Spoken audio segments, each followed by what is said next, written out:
With gas prices setting in at around $2 a gallon comfortable, fewer people are driving small cars, which is why 1,200 people are being laid off at the GM Lordstown plant. The entire third shift is being eliminated because not enough people are buying cruises.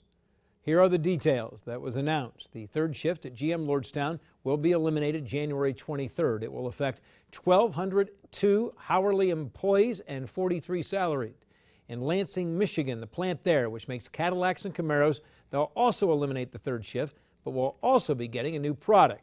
Investments will be made in the Toledo transmission operations and at a Bedford, Indiana casting plant. And the announcement from GM came through a two-page statement, the only one from inside the plant, commenting as two union presidents. I was in Lordstown today when both of those union presidents talked. There were no smiles this afternoon from the two presidents of the Lordstown United Auto Workers unions as they met with reporters about the 1,200 workers to be laid off at the GM Lordstown plant. Well, we had some of our members who, when they heard the news, they started to tear up and cry. UAW Local 1112 President Glenn Johnson says the last time there were layoffs like this at Lordstown was around 1980. It's hard for our members today. There's people that have never known any other way of life except to go to General Motors and work every day. When GM introduced the remodeled Cruze last summer, some of the work was sent to Mexico. What happened today is not a Mexico issue.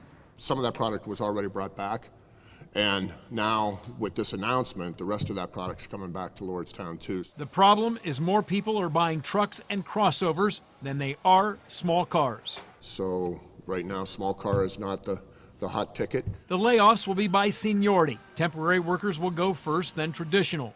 Once laid off, the traditional workers would be first in line to be called back. But the layoffs are indefinite. And I think what really gets to them is the fact that there is no return to work date. Both Johnson and Morales stressed the layoffs had nothing to do with the work being done at the Lordstown plant.